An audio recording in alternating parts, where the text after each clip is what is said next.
지난주는 우리가 예수님을 높이는 삶에 대해서 우리 함께 이야기를 나눴었죠. 그렇다면 이번 주는 심판주로 오실 예수님에 대해서 이제 말씀을 하고 있습니다. 그래서 1장 마지막으로 정리를 하고 있는 거죠.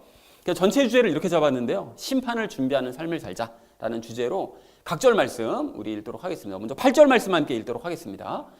아들에게는 이르시기를 오 하나님이여 주의 왕좌는 영원 무궁하오며 주의 왕국의 홀은 의의 홀이니이다 라고 말씀합니다. 여기 아들에게는 이르시기를 이라고 하면서 이제 말씀을 인용을 하고 있어요. 그래서 어디 말씀인가 하면 시편 45편 6절 말씀입니다. 그 다음 절에서는 7절 말씀을 인용하고 있고요. 그래서 이제 인용한 구절 그대로인데 여기 보면 주의 왕좌라고 얘기를 하고 있어요. 그러니까 그 고백하는 그 시인이 그 하나님이요 라고 고백하면서 주의 왕좌, 그러니까 예수님의 그 왕좌라는 거는 이제 통치하심, 그러니까 다스리심을 의미하는 거죠. 그래서 예수님의 그 다스리심은 영원무궁하다라고 노래하면서 주의 왕국의 홀은 여러분 잘 아시죠? 웨어 같은 거 이렇게 보면 왜 그 막대기 같은 거 이렇게 왕이 들고 있잖아요. 짧은 막대기. 이제 그겁니다. 그게 왕의 통치력 또 이제 권위 이걸 나타내기 위해서 들고 있는 그 짧은 막대기인 거죠. 그러니까 그것이 곧 그 왕권 또는 이제 통치를 의미하는 것이죠. 그래서 의의 홀이라는 것은 당연히 그 홀의 의미를 안다면 이렇게 해석할 수 있는데 예수님께서 의로 왕국을 통치하고 계신다라는 이제 그런 의미가 되겠죠. 그래서 예수님의 왕국은 의로 통치되는 왕국입니다. 라고 이제 노래를 했다라고 8절에서 이야기를 하고 있습니다. 참고로 이제 바울이 8절 9절에서 예수님이 세상의 통치자, 운행자라는 사실을 이제 강조를 하고 있습니다. 근데 지난주에는 상속자이심을 강조를 했다면 이번 주는 이제 통치자라는 것을 이제 강조를 하고 있는 것이죠. 자, 그래서 8절을 이렇게 정리해 볼 수 있겠는데요. 시편에서는 하나님의 아들에 대해 이르시기를 오 하나님이요 예수님의 다스리심은 영원하고 예수님께서는 의로 왕국을 통치하십니다. 라고 이제 고백을 했다는 것이죠. 라는 것을 인용을 하고 있습니다. 자, 이어진 9절 말씀 우리 함께 읽도록 하겠습니다. 주께서 의를 사랑하시고 불법을 미워하셨으니 그러므로 하나님 곧 주의 하나님께서 즐거움의 기름으로 주에게 기름을 부어 주의 동료들보다 높이셨나이다 하시고 라고 말씀합니다. 이거는 이제 시편 45편 7절 말씀, 아까 전에 말씀 그 다음 절 말씀을 그대로 인용한 것입니다.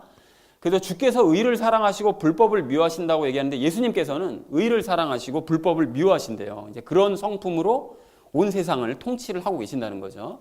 그러니까 세상이 지금 다소 우리 눈에 보기에 좀 불법적인 일들이 막 만연하고 있다고 그것 때문에 이제 우리가 마음이 아프기도 한데 그 너무 걱정하실 필요 없습니다. 결국은 그 모든 불법들은 다 제거가 되게 돼 있습니다. 왜냐하면 예수님께서 의로 통치를 하시니까요.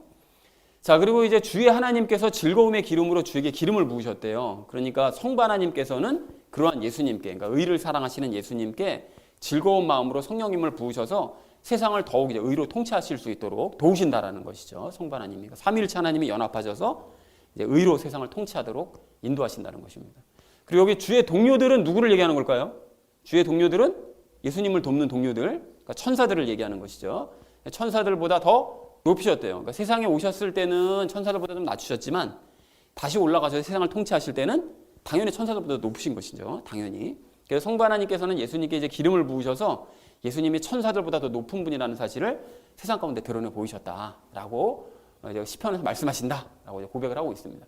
그래서 구절의 의미를 이렇게 정리할 수 있겠는데요. 예수님께서 의를 사랑하시고 불법을 미워하시기 때문에 성부 하나님께서는 즐거운 마음으로 예수님께 성령님을 부으셨고 그래서 천사들보다 더 높은 존재라는 것을 드러내 보이고 계신다라는 것이 구절의 의미가 되겠습니다. 자, 이어진 10절 말씀 우리 함께 읽도록 하겠습니다. 또 주여 주께서 처음에 땅에 기초를 놓으셨사오며 하늘들은 주의 손이 이루신 작품이니이다 라고 말씀합니다. 앞에서는 그 예수님이 세상을 통치하는 분이라고 얘기를 했다면 여기서는 창조주의심을 강조하는 거죠. 그래서 시편 이건 102편 25절 말씀을 인용하고 있는데 이제 앞으로 연달아 이제 세 절을 인용을 하고 있습니다. 같은 102편 25, 26, 17절을 이제 인용하는데 그 땅의 기초를 놓으신 분은 예수님이시라는 거예요. 우리가 잘 알고 있는 그 예수님이 땅의 모든 기초를 놓으시고 이 온 세상을 창조하신 바로 그 분이시라는 거죠. 그리고 하늘들은 주의 손이 이루신 작품이래요. 하늘들 역시 예수님께서 이루신 작품이다 라고 얘기를 하고 있습니다. 하늘이 이렇게 아름다울 때 많잖아요. 근데 그 아름다운 것을 예술 작품으로 만드신 분이 바로 우리 예수님이시다 라고 얘기를 하고 있습니다.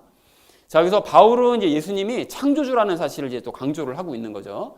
10절 말씀 이렇게 정리할 수 있는데 예수님께서는 태초에 땅에 기초를 놓으셨고 하늘을 작품으로 만드신 분이시다라고 말씀을 하고 있습니다. 이어진 11절 말씀 우리 함께 읽도록 하겠습니다. 그것들은 멸망하려니와 오직 주께서는 여전히 계시고 그것들은 다 옷같이 낡아지리니 라고 말씀하는데요. 이건 아까 전에 이어서 이제 26절 말씀, 시편 102편 26절 말씀 인용하고 있는데, 그것들 방금 말씀하신 하늘과 땅, 창조하신 그 하늘과 땅들은 멸망을 한대요. 하늘과 땅은.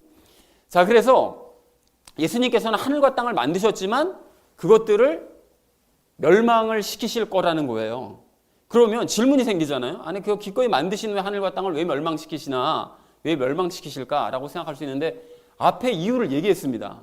무엇이었는가 하면 예수님께서는 불법을 미워하신다고 그러셨잖아요. 9절에서. 그런데 세상이 어떻게 됐다고요?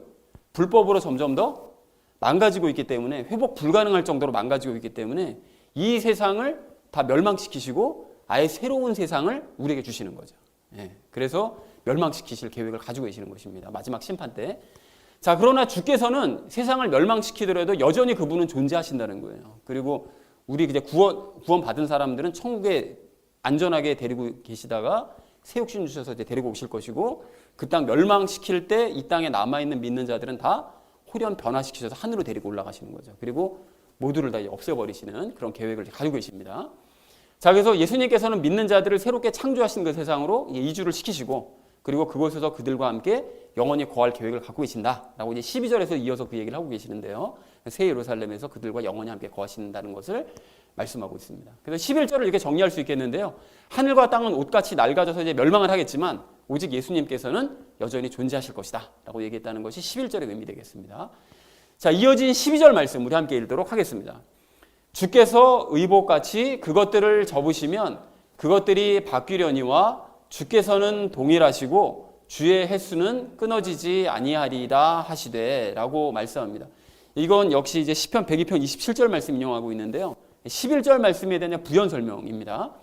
그래서 그것들을 접으시면, 그러니까 하늘과 땅을 접으시면, 기존의 하늘과 땅을 접으시고 그것들이 바뀌려니와, 그러니까 새로운 하늘과 땅으로 이제 바꿔버리신다는 거예요. 이제 뭐 대체해버리신다는 거죠. 그래서 새 하늘, 그러니까 신천지 때문에 우리가 신천지에 대한 그 말이 굉장히 이미지가 안 좋아졌는데, 그 말 자체가 이제 새로운 하늘과 땅이라는 뜻이잖아요. 그것이 새 예루살렘이죠. 그것으로 이제 바꾸신다는 것이죠. 자, 그래서 12절 말씀 이렇게 정리할 수 있겠는데요. 그 예수님께서 의복을 접듯이 지금의 하늘과 땅을 접어버리시면 새로운 하늘과 땅으로 이제 바뀌겠지만, 예수님께서는 여전히 동일하신 분이시고 그분의 통치는 영원히 끊어지지 않을 거다. 그러니까 새 예루살렘에 가서도 지금 계신 바로 그 예수님께서 여전히 그곳에 계셔서 새로운 세상을 통치하실 것이다 라고 말씀을 하고 있는 것이죠. 자, 이어진 13절 말씀 우리 함께 읽도록 하겠습니다. 그분께서 어느 때에 천사들 중에 누구에게 내가 내 원수들을 내 발받침으로 삼을 때까지 내 오른편에 앉아있으라 하셨느냐 라고 이 말씀을 굉장히 많이 인용하고 있죠. 사도행전에서도 인용하고 뭐 여기서도 인용하고 수시로 이제 인용을 하고 있는데요. 그분께서라는 건 당연히 이제 성부 하나님을 말씀하고 있는 것이고요. 그리고 이 밑에 있는 이 인용 구절은 시편 110편 1절 말씀을 이제 인용을 하고 있습니다. 그러니까 성부 하나님께서는 이 말씀을 천사에게 하신 말씀이 아니라 예수님께 말씀하고 있다는 거예요. 이 말씀을. 그러니까 천사들을 보고 뭐 내가 너 원수를 갚을 때까지 너는 내 옆에 앉아있어라 이렇게 말씀하신 적이 없다는 거죠. 그게 다 예수님에게 말씀하셨다는 거예요. 그러니까 예수님께 원수를 갚아줄 때까지 너는 내 옆에 앉아만 있어라. 내가 원수를 갚아주겠다라고 하나님께서 말씀하셨다라는 걸 인용을 하고 있습니다. 13절을 이렇게 정리할 수 있겠는데요. 성부 하나님께서 언제 천사들 중 누구에게 내가 내 원수들을 내 발받침으로 삼을 때까지 내 오른편에 앉아있으라고 말씀하신 적이 있느냐? 없다. 이건 오직 예수님에 대해서 하신 말씀이다 라고 얘기했다라는 것이죠. 자, 마지막 14절 말씀 우리 함께 읽도록 하겠습니다. 그들은 다 구원의 상속자가 될 자들을 위해 섬기라고 보내어진 섬기는 영들이 아니냐라고 말씀합니다. 그들이라는 것은 앞에서 방금 얘기했던 천사들을 의미하는 것이고요. 구원의 상속자가 될 자들은 당연히 그리스도인을 얘기하는 것이겠죠. 자, 그러니까 섬기라고 보내어진 섬기는 영들, 즉 그리스도인들을 섬기라고 천사들은 보냄을 받은 영들일 뿐이다 라고 얘기하는 거죠. 그러니까 천사들에게 직무는 다른 것에 있는 것이 아니고 우리 구원받은 자들을 섬기도록 돕는 존재라는 것을 이제 이야기를 하고 있습니다. 자, 그래서 14절 말씀을 이렇게 정리할 수 있겠는데요. 천사들은 그리스도인들을 섬기라고 보냄을 받은 섬기는 영들이다 라고 얘기했다는 것이 14절의 의미가 되겠습니다. 그래서 오늘 본문 말씀을 이렇게 정리를 해볼 수가 있겠는데요. 시편에서는 하나님의 아들에 대해 예수님의 통치는 영원 무궁하고 예수님의 왕국은 의로 통치된다고 이제 말씀을 하고 계신다. 그리고 예수님께서 의를 사랑하시고 불법을 미워하셨기 때문에 성부 하나님께서는 즐거운 마음으로 예수님께 성령님 부으셔서 예수님을 천사들보다도 높이시는 그런 모습을 모두에게 이제 보여주셨다라고 말씀을 하면서요. 또 예수님께서는 태초에 땅에 기초를 놓으시고 하늘을 작품으로 만드신 바로 그분이신데 마지막 날들에는 낡은 하늘과 땅을 이제 접어서 멸해버리시고 새로운 하늘과 땅으로 그분이 바꿔버리실 것이다. 그러나 그분은 동일하시고 그분의 통치는 새 예루살렘에 가서도 영원하실 것이다 라고 이제 말씀을 하고 있고요. 그리고 성부 하나님께서 언제 천사들 중 누구에게 내 원수들을 발받침으로 삼을 때까지 내 오른편에 앉아있으라고 말씀을 하셨느냐.